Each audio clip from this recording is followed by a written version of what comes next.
The Forbidden Rhythm: How a Haunted Drum Stole Children from Our World.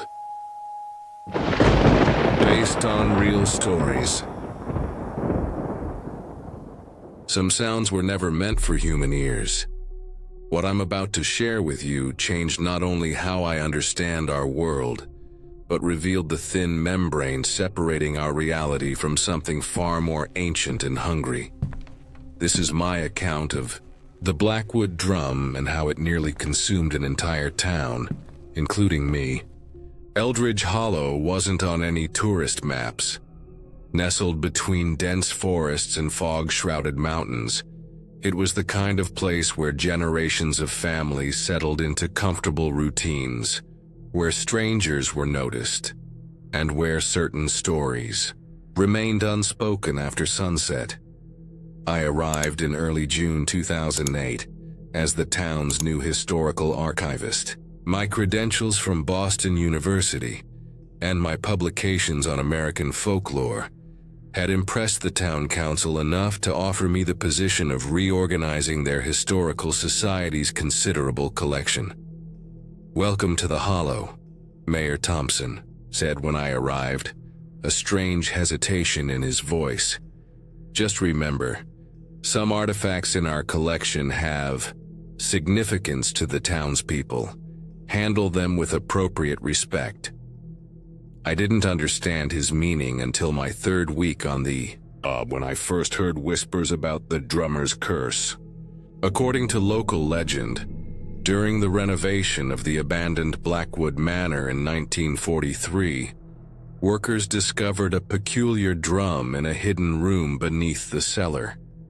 The drum featured intricate carvings along its wooden frame and was covered with what appeared to be unusually preserved animal skin. What made it remarkable was that even when untouched, witnesses reported feeling subtle vibrations emanating from it.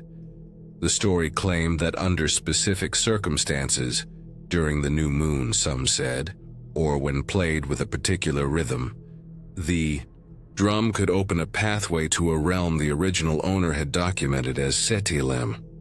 Children seemed particularly susceptible to its influence, reportedly hearing faint music when adults perceived only silence. 5 children vanished from Eldridge Hollow between March and June of 1943. 3 returned days or weeks later, while 2 were never found. Those who returned were forever altered, withdrawn, plagued by night terrors, and occasionally speaking in a language no linguist could identify. Most residents dismissed these tales as exaggerations meant to keep curious children away from the decaying Blackwood property. I should have been more cautious. My skepticism began to waver when I discovered a leather-bound journal tucked between water-damaged municipal records. The name embossed on the cover, Thomas Blackwood, dated 1943. The initial entries were mundane: business transactions, weather, reports and observations about his daughter Elizabeth's piano lessons. Then came an entry from February 12, 1943. Anthropologist Wilson delivered the artifact today from his Amazon expedition. Remarkable craftsmanship. He claims it belonged to a tribe that disappeared without explanation over a century ago. The locals refused to touch it, warning of the hollow song that steals children. Superstitious nonsense, but an excellent addition to my collection. The entries grew increasingly disturbing over subsequent weeks. March 3rd. The drum produces sound without being touched. Elizabeth is fascinated by it. She says it sings to her when she's alone in the room. I hear nothing. March 17th. Elizabeth stands before the drum for hours, swaying slightly. When questioned, she says they're calling us home. I've locked the artifact in my study. March 30. The locked door doesn't matter. Found Elizabeth with the drum again. She wasn't alone. The Franklin boy from down the street was with her, both in a trance-like state. I'm consulting Dr. Henderson tomorrow. The final entry, dated April 5th, was written in frantic, barely legible script. Elizabeth is gone. I heard the drumming in the night and found her room empty. The cellar door was open. I followed the sound and saw... God help me, I saw what waits. On the other side, the membrane between worlds is tissue thin. They're looking back through. What haunted me most were the newspaper clippings I found next, yellowed with age but still legible. The Eldridge Hollow Gazette, April 6, 1943. Local girl missing, father hospitalized. The article detailed how Elizabeth Blackwood had vanished, without trace, and how Thomas Blackwood had been found wandering the forest at dawn, suffering from extreme hypothermia and acute psychological distress. Over the next 2 months, 4 more children disappeared. Each had reportedly shown unusual interest in foreign artifacts at the Blackwood house before vanishing. I might have dismissed this as coincidence or mass hysteria, if not for the police reports filed by Detective James Hendricks between 1943 and 1944. His meticulous documentation included interviews with 3 of the 5 missing children who mysteriously reappeared. 10-year-old Michael Collins returned after 7 days. His statement, "The music pulled me through.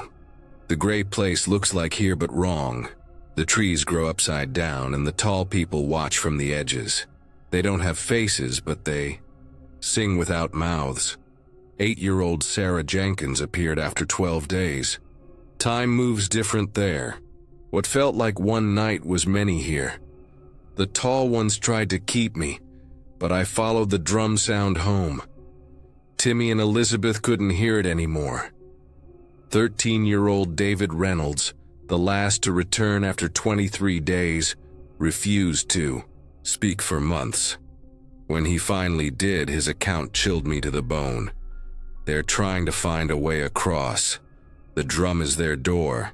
They need children because we can see both sides at once. Medical examinations noted several anomalies in the returned children. Body temperatures 4 degrees below normal, severely dilated pupils that adjusted slowly to light, and an unidentified pollen-like substance in their hair and lungs that laboratory technicians couldn't match to any known plant species. Public pressure forced the Historical Society to remove the drum from display. According to records, it was sealed in storage until 1968, when a fire destroyed much of the collection. The drum was presumed lost, until I found it. The revelation came while cataloging items in the basement archives. Behind a false wall revealed by water damage, I discovered a lead-lined box secured with multiple padlocks. The inventory number matched the missing artifact from 1968. Common sense urged caution, but academic curiosity prevailed. Using the keys from the Society's master set, I opened the container. The temperature in the room plummeted instantly. My breath clouded before me as I stared at what appeared to be an ordinary ceremonial drum. Weathered wood, faded symbols carved around its circumference, and a taut covering that had yellowed with age. Yet something about it seemed to absorb the surrounding light. The air around it wavered slightly, like heat rising from summer pavement. Against better judgment, I touched the drum's surface with my fingertips. A subtle vibration traveled up my arm, as if the membrane was responding to an inaudible rhythm, a distant heartbeat. That night I dreamed of complex rhythms, patterns that seemed mathematically precise yet impossibly intricate. I woke to find myself sitting upright, fingers tapping those exact sequences against my knees. My research became obsessive. I contacted anthropologists specializing in pre-Columbian artifacts. Professor Elena Martinez from the University of Mexico City recognized the symbols. Those markings belong to no known Central or South American civilization. However, similar iconography has been documented in caves dated to approximately 5,000 BCE across disparate regions, Peru, Central Africa, and southern India, always associated with ceremonies involving dimensional transitions, birth, death, or what translators interpret as the Great Crossing. Professor Hiroshi Takahashi from Kyoto University sent a more disturbing response. I strongly advise you to reseal this artifact. My team documented identical symbols in 1967 in a remote prefecture. The local legend spoke of gateway instruments that allowed consciousness to travel between worlds. Our lead researcher became obsessed with reconstructing the rhythm patterns. 3 local children disappeared during his experiments. He committed suicide shortly after, leaving only a note. They look back through the drum. I began noticing subtle changes in Eldridge Hollow. Children reported unusually vivid dreams featuring tall shadows and upside-down forests. Parents complained about an increase in sleepwalking incidents, all occurring within a 1-mile radius of the Historical Society building. My niece Emma, staying with me for the summer, became increasingly withdrawn. I'd find her staring at blank walls, head tilted as if listening. When questioned, she'd simply say, "Can't you hear the counting?" One evening, working late, I nodded off at my desk with the drum nearby. Something woke me, a sound at the threshold of hearing.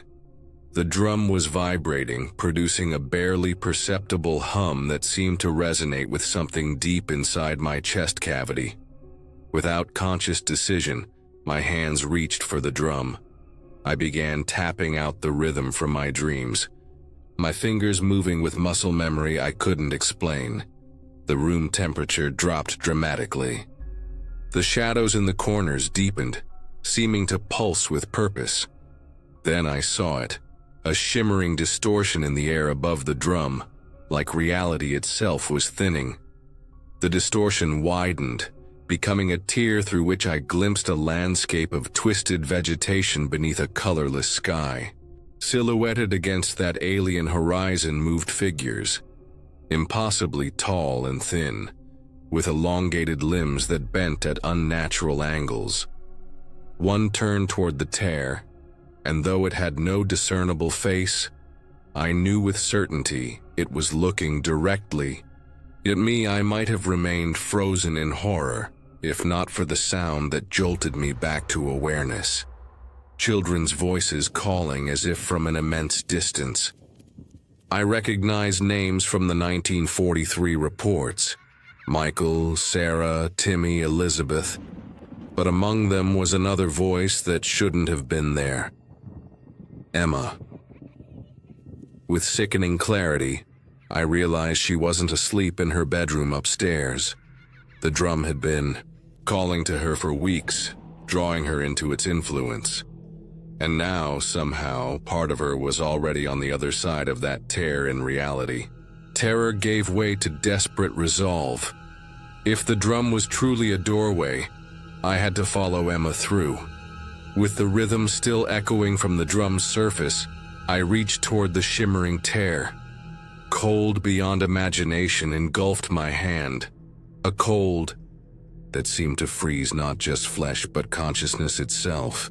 The world around me stretched and warped, reality elongating like taffy pulled beyond its breaking point. Then I was falling through absolute darkness.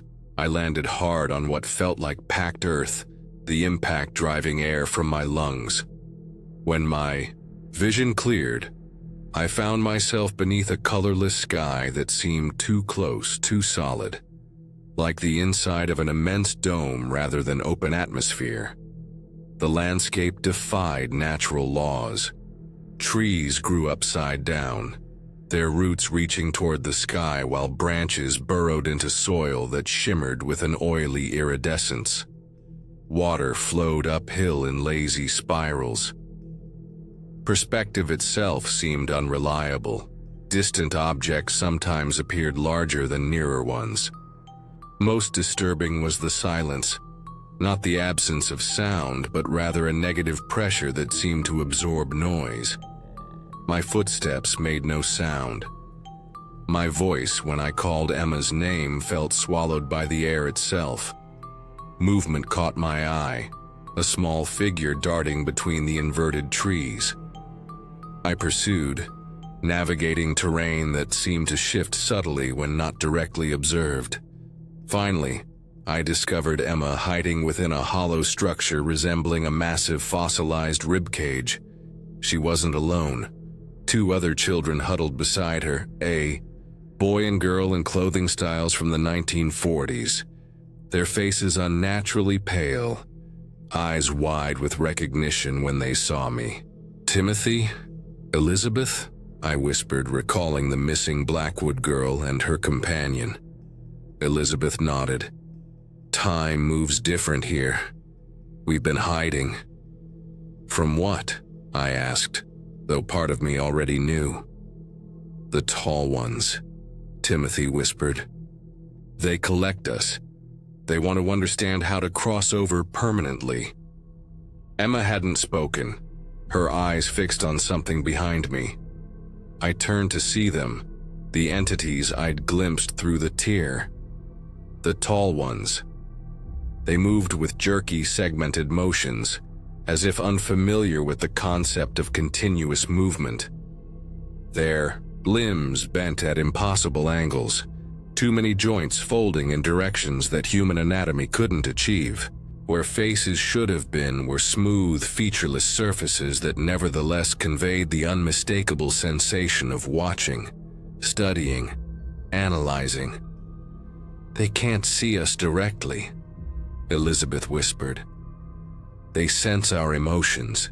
Fear attracts them. Most." "How do we get back?" I asked, struggling to control my growing panic. "The drum," Timothy said. "It opened the way. But it works differently from this side." Elizabeth's explanation came in hurried fragments. The drum was an ancient tool created to study the boundaries between dimensions. The original makers had abandoned it after realizing they couldn't control what passed through from the other side. The tall ones had been waiting, learning, adapting, using children's natural ability to perceive beyond normal sensory limits as their window into our world. "They've been taking children for centuries," Elizabeth said. "A few at a time from different places, studying us, learning how we're connected to our world." "Why did you come back with me?" Emma finally spoke, her voice small. "You could have stayed hidden." "Because he might actually get us home," Timothy answered. "We've been watching through the drum. We know he found the rhythm." Their faith in me was terrifying. I had no idea how to reverse what I'd done.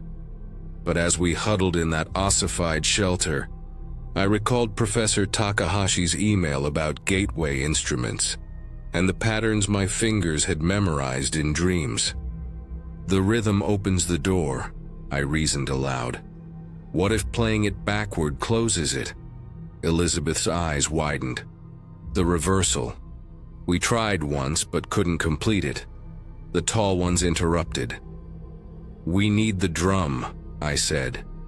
"We have it," Timothy replied, producing a small object from inside his tattered jacket, a perfect miniature of the Blackwood drum. "It exists in both places at once. Different sizes, same instrument." Our escape plan was desperate. Reach the nearest thin point between dimensions, play the reverse rhythm, and hope the resulting portal remained stable long enough for all of us to pass through. The children knew where to go, a formation of spiral stones where the boundary between worlds naturally weakened during what they called the dim time.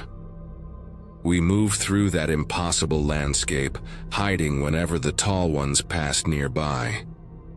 I noticed other structures that resembled human architecture, but wrong somehow. Buildings with doors in ceilings, windows that opened onto solid walls, staircases that looped back to their starting points. They're learning to replicate our world, Elizabeth whispered, practicing. This revelation was more chilling than anything else. These entities weren't simply curious, they were preparing for something. We reached the stone formation as the already dim light faded further.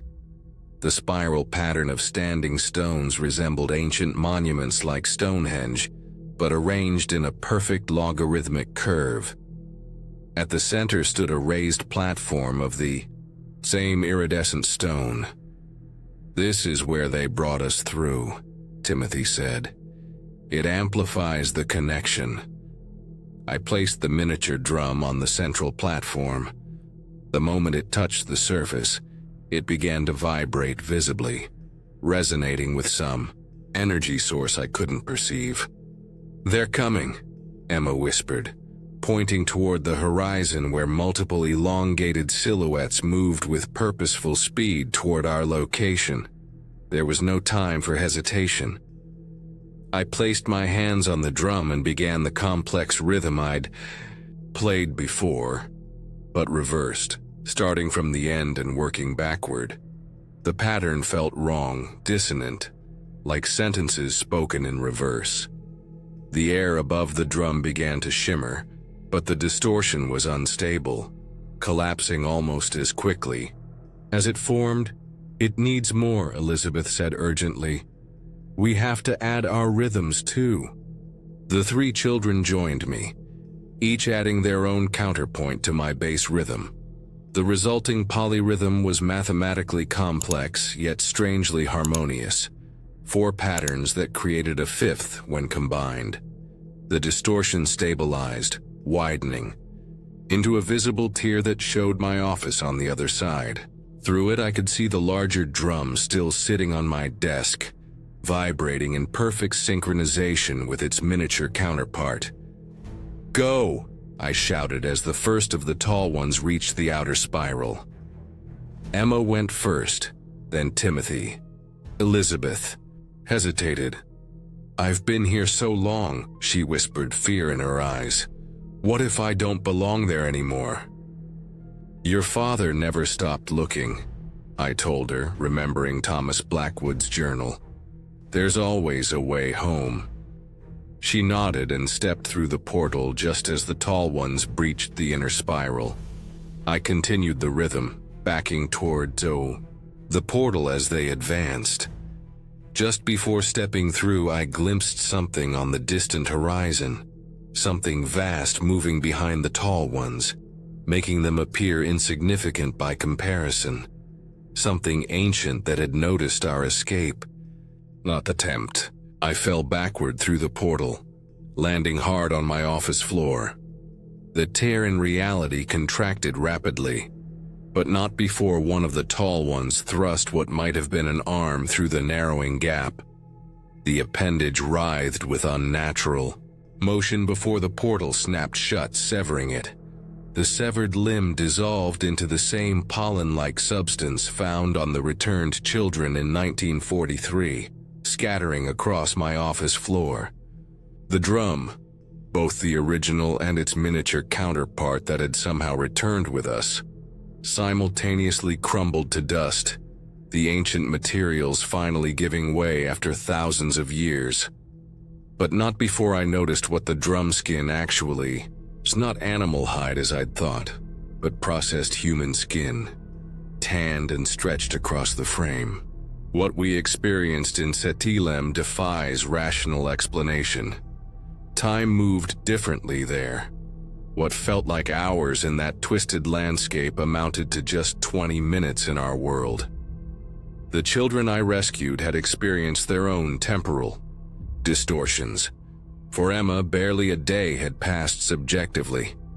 For Timothy and Elizabeth, decades had elapsed while their physical forms remained unchanged, trapped in a place where time affected consciousness, but not matter.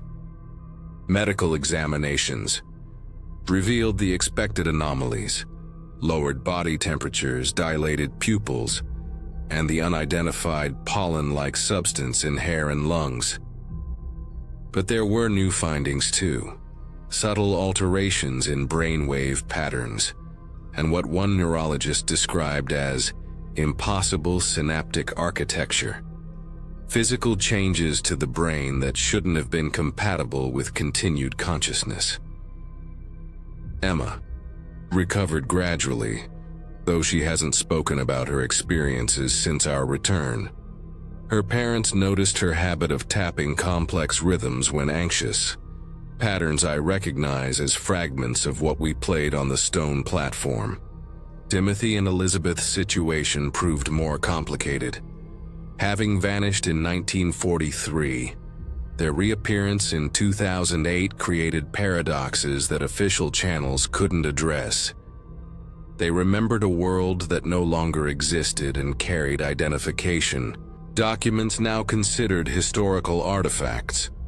With help from sympathetic officials at the Historical Society, we created new identities for them. Distant relatives orphaned by tragedy, now in my care. Their adjustment to modern life continues, though certain technologies provoke intense anxiety.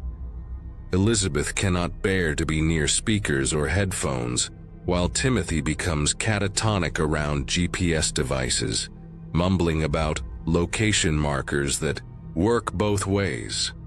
Most concerning are the instances when all three children simultaneously turn toward the same point in space, heads tilted in identical listening poses, though no sound is audible to anyone else. I had the dust from the destroyed drum analyzed by a laboratory specializing in archaeological materials. Carbon dating placed its age at over 3,000 years, with chemical markers suggesting origins in multiple geographical locations, as if the materials had been gathered from across the ancient world for a specific purpose. The skin component contained human DNA with unprecedented genetic markers that one researcher described as theoretically impossible evolutionary divergence. The Blackwood property remains abandoned, the house eventually demolished after structural engineers deemed it unsalvageable. During excavation, workers discovered an extensive network of tunnels beneath the original foundation, extending deep into the bedrock in that same logarithmic spiral pattern we had seen in Setealém. Construction was halted, the area declared contaminated due to unspecified environmental concerns. The site was filled in and paved over, now a parking lot for a shopping center, where local teenagers claim their car radios sometimes pick up transmissions of unknown origin, rhythmic patterns with no discernible source. I've sealed my research notes and recordings as evidence, distributing copies to trusted colleagues with instructions to publish them should anything happen to me. The original materials remain secure in a location I won't disclose. Since our return, I've identified historical accounts worldwide that reference similar drums, always associated with missing children, always described with the same symbols, always featuring that distinctive spiral pattern. What haunts me most isn't what we encountered, but what I glimpsed in those final moments, the massive presence behind the tall ones. I believe the entities we met were merely servants, collectors, field researchers for something far more vast and incomprehensible. Something that has been studying humanity through these portals for millennia, learning our architecture, our physics, our biology, preparing. The most disturbing development came 6 months after our escape. While organizing materials in the Historical Society archives, I discovered a photograph taken during the 1943 Founders' Day parade. A crowd scene showing townspeople lining Main Street as floats passed by. In the background, barely noticeable unless specifically looking, stood a figure too tall and thin to be human, its proportions subtly wrong. What appeared to be a photography error or damage to the negative was actually an elongated limb with too many joints. I've since found them in other historical photographs from Eldridge Hollow, always in crowds, always partially obscured, always overlooked as peculiarities of early photography. They have been here, observing, far longer than anyone realized. And I see them now in contemporary contexts, in the background of news footage, in crowded tourist photographs, in security camera footage. Always at the edges, features indistinct, postures unnatural. Most disturbing are the modern images showing these entities holding what appear to be small drums. My colleagues believe I've developed an obsession bordering on paranoia. Perhaps they're right. Perhaps the experience in Setealém altered my perception permanently. Or perhaps I simply now recognize what has always been hiding at the periphery of human awareness. Emma, Timothy, and Elizabeth continue to improve, though they still wake simultaneously some nights, all reporting the same dream. The sound of distant drumming growing steadily closer. On these nights, I check the instruments I've installed throughout my home. Sensors designed to detect subtle vibrations and temperature fluctuations. They always show the same readings, dropping temperatures and rhythmic patterns just below the threshold of human hearing. Remember this: some legends aren't merely stories. They're warnings left by those who encountered something beyond human understanding and survived to document their experience. What we interpret as mythology often contains encoded survival information passed down through generations. The drum was a doorway, and doors can be opened from both sides. I believe the tall ones lost their primary gateway when the drum was destroyed. But the very fact that they've been documented in our world since then proves they have other means of crossing over. Perhaps less efficient, perhaps more limited, but persistent. I don't know if they continue to search for children with the particular sensitivity that Emma, Timothy, and Elizabeth possess. I don't know if they're still collecting human specimens for study. But I remain vigilant, monitoring news reports of missing children worldwide, looking for patterns that match what we experienced. Elizabeth has recently begun drawing again. Intricate spiral patterns identical to those beneath the Blackwood house. When asked what they represent, she simply replies, "It's how they find their way through. The spiral is their map." Timothy has developed an uncanny ability to predict unusual weather patterns moments before they occur, particularly electrical storms. During these meteorological anomalies, all three children grow unusually quiet and avoid windows or open spaces. Most concerning is what Emma whispered during the last thunderstorm, her first words about our experience since returning. The drum wasn't destroyed, it just changed shape. Everything around us can be a drum if played correctly. I've begun to notice how certain architectural structures mirror the spiral pattern. Highway interchanges, city planning grids, even the arrangement of satellite dishes at communications facilities. Perhaps coincidence, perhaps unconscious reproduction of patterns buried deep in our collective memory. Or perhaps deliberate design by those among us who hear rhythms the rest of us cannot. I don't expect you to believe everything in this account. I've provided what evidence I can, knowing it falls short of scientific proof. But I urge you to consider one thing. Rhythms surround us constantly. Heartbeats, breathing, circadian cycles, ocean tides, planetary rotations. Our entire existence comprises layers of interlocking patterns. What if certain combinations of these natural rhythms create resonance points between dimensions? What if the boundaries between worlds grow naturally thinner at specific intervals? And what if something has been waiting for these moments of thinning, reaching through whenever possible, gradually working towards some larger purpose? Listen carefully to the rhythms around you. Notice patterns that seem to repeat across different contexts, and be particularly mindful of children who appear to hear sounds that others cannot. They may be perceiving frequencies beyond normal. Human range, including those that emanate from places we were never meant to encounter. The dust from the blackwood drum is secured in a lead-lined container, sealed with multiple redundant systems. Yet sometimes at night, I swear I can hear it vibrating, attempting to reconstitute itself. The particles seem to move with purpose, when observed under microscopic conditions, arranging themselves in familiar spiral patterns before being disrupted. The tall ones lost their primary conduit to our world, but I fear they're patient enough to wait for another opportunity. Or create one.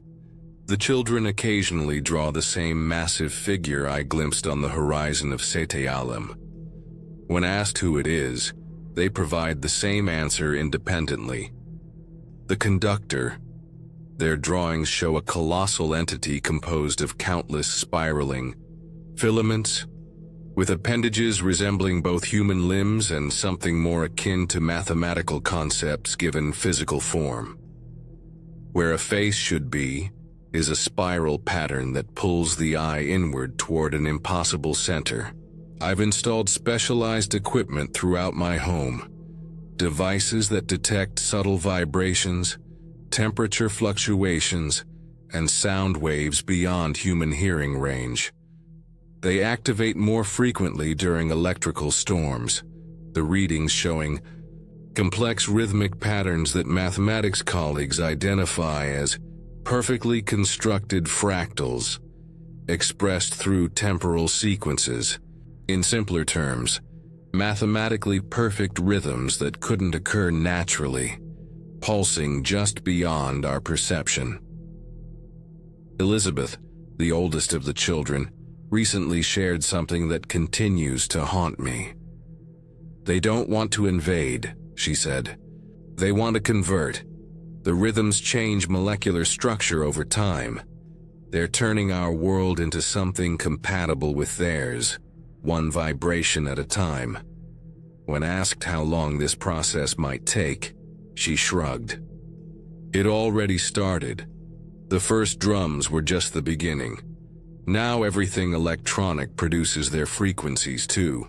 Screens, phones, towers, all creating the pattern too quiet to notice, making everything ready. I don't know if Elizabeth's assessment is accurate or a psychological response to trauma, but I've begun noticing how many modern devices emit subtle vibrations and frequencies we've been conditioned to ignore.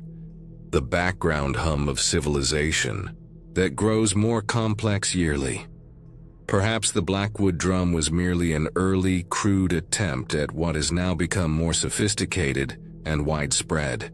Perhaps what we interpret as technological progress serves multiple purposes, including preparation for something beyond our understanding. I continue monitoring the children, documenting their development, and protecting them as best I can. They function normally in most respects, excelling academically and developing social connections. Yet they share an unspoken communication, an awareness of something the rest of us cannot perceive.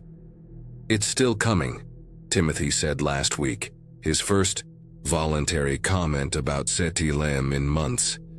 But differently now, through the cracks we don't see. I've established contact with others who have encountered similar phenomena worldwide. researchers, historians, and ordinary people who experienced events paralleling our own. We share information securely, documenting patterns and occurrences that mainstream science dismisses or ignores. Our findings suggest rhythmic gateways have been opening throughout human history, sometimes by accident, sometimes through deliberate ritual. The particular drum design appears across disparate cultures with no historical contact, the spiral pattern a constant across otherwise different traditions. What remains unclear is whether these portals are natural phenomena that humans discovered, or whether something on the other side created them specifically to access our world. The uncomfortable pattern emerging from our research suggests the latter, that humanity has been under observation far longer than we realize, by entities pursuing a goal beyond our comprehension. I don't share this account to frighten you, but to make you aware. The boundaries between dimensions aren't solid walls but permeable membranes that thin under specific conditions. What existed in Setealém continues to find ways through, perhaps no longer needing physical gateways like the drum, having learned more sophisticated methods of traversing the gap. The most important warning I can offer is this: rhythms have power. Patterns repeated with precise mathematical relationships can create resonance effects beyond our current scientific understanding. Be mindful of sounds that seem to synchronize across unrelated sources, of rhythmic patterns that compel attention or alter consciousness. Most importantly, listen to children when they report hearing sounds adults cannot perceive. Their sensory range often extends beyond adult limitations, and their reports of unusual phenomena shouldn't be dismissed as imagination. Emma now attends university, studying theoretical physics with a focus on dimensional mathematics. She rarely discusses Setealém directly, but her research papers explore concepts that clearly draw from her experiences, particularly her work on rhythmic resonance between superposed dimensional states. Timothy works with acoustic engineering, developing instruments that can detect and analyze sound patterns beyond normal human perception. His recent prototype identified what he calls architectural acoustics, how certain building designs unintentionally amplify specific frequency patterns. Elizabeth became a child psychologist, specializing in cases involving children who report experiences similar to our own. She's identified consistent patterns in these accounts across cultural and geographical boundaries. Children separated by oceans and languages who nonetheless describe identical entities and experiences. All three continue experiencing synchronized episodes, moments when they simultaneously perceive something beyond normal awareness.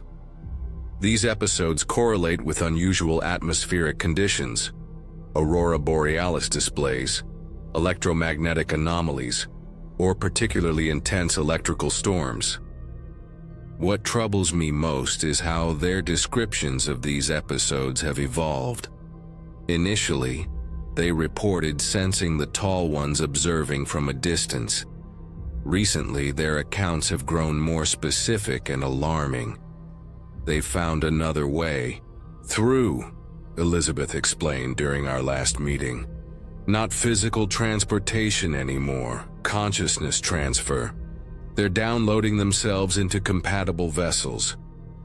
When asked what would constitute a compatible vessel, she grew quiet before responding.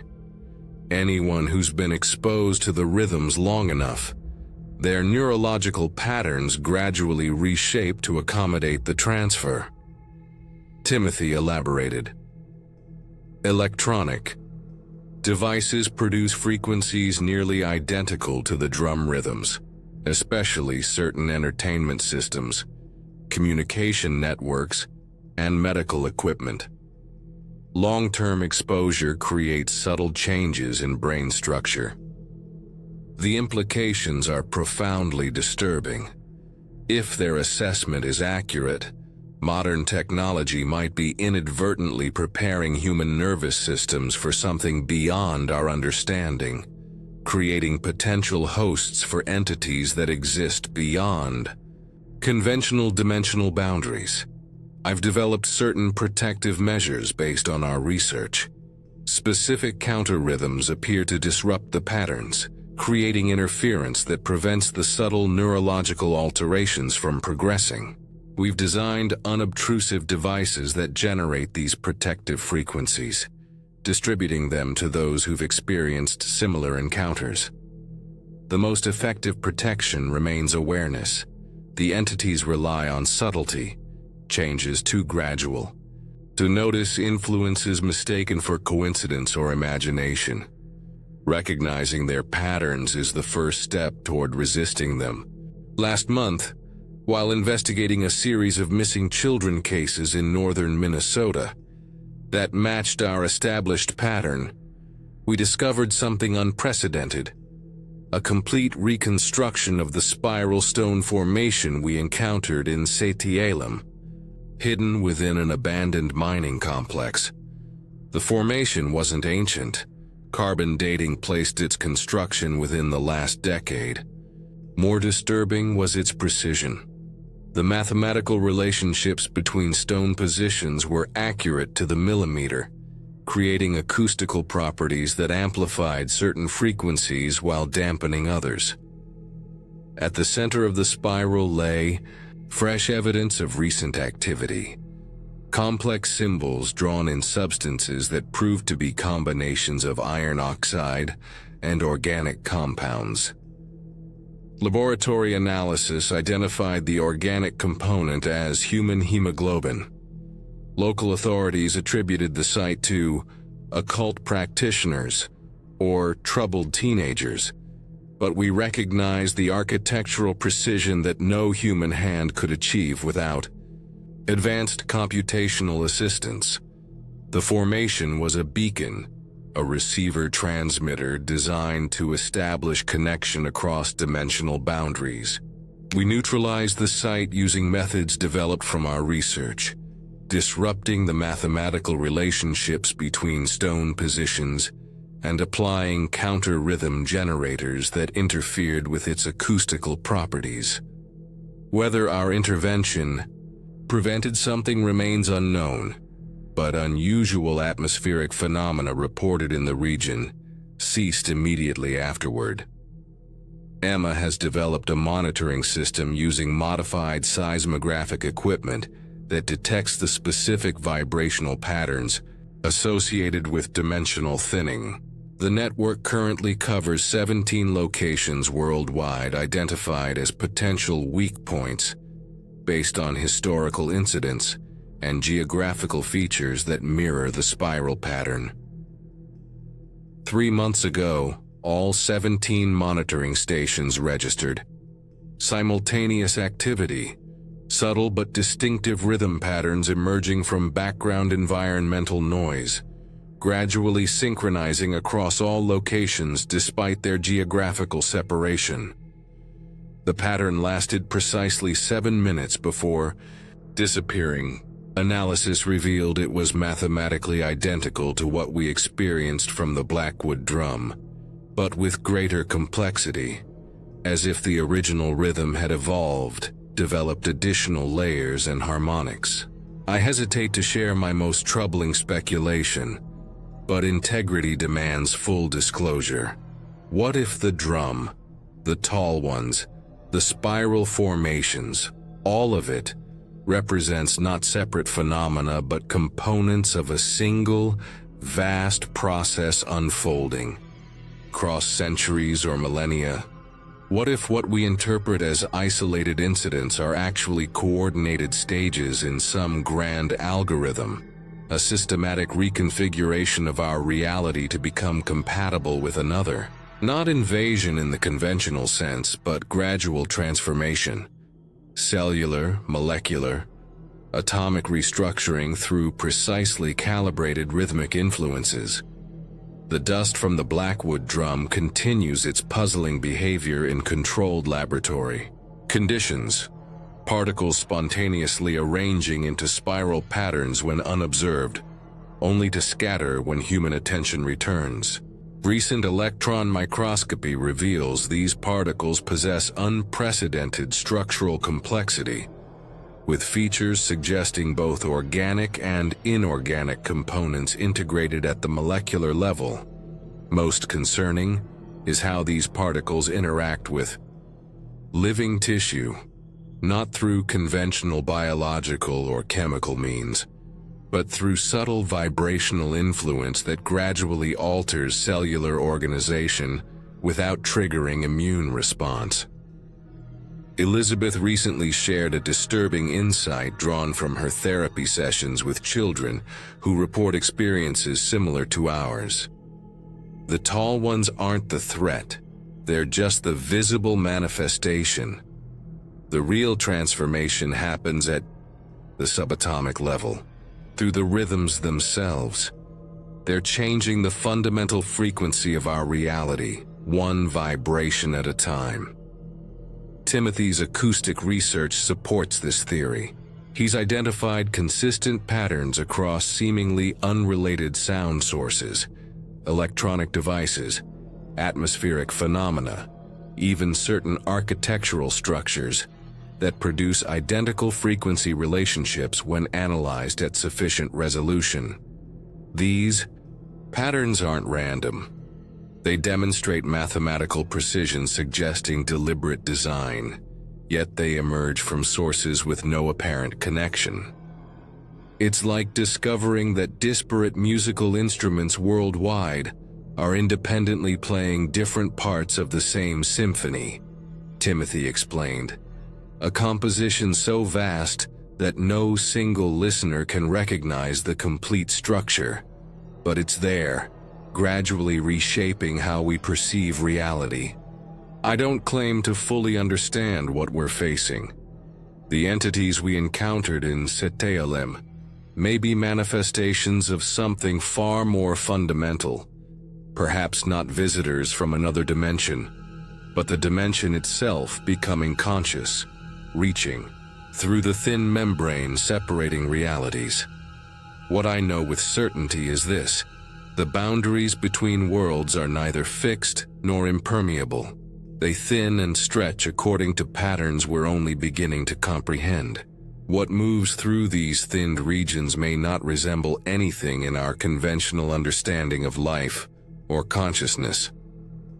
The Blackwood drum was destroyed, but its influence continues, echoed and amplified through modern systems that unconsciously reproduce its fundamental patterns. The children we rescued remain sensitized to these influences, perceiving what most cannot. Their most recent shared vision disturbs me deeply, a world gradually transforming, where architecture, technology, and eventually biology itself slowly reconfigures to accommodate something fundamentally incompatible with current human existence, not through violence or conquest, but through subtle influence across generations. Changes too gradual to resist because they remain largely imperceptible. Yet I maintain hope. Awareness itself is powerful. Recognizing the pattern is the first step toward disrupting it. Our research continues.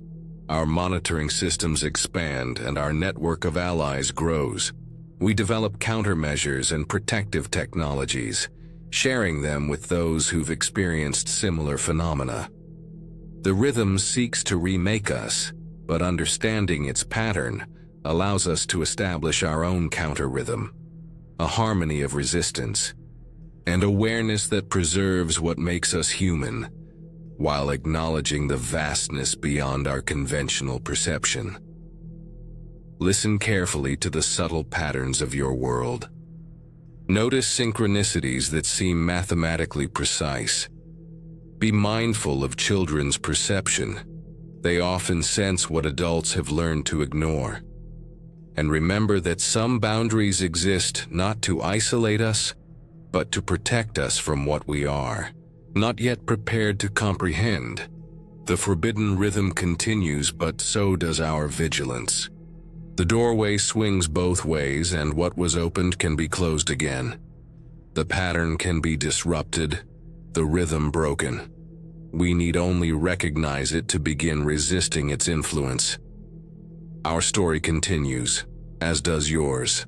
Listen carefully, stay aware, and remember, some sounds were never meant for human ears, but having heard them, we must now ensure they do not remake us in their image.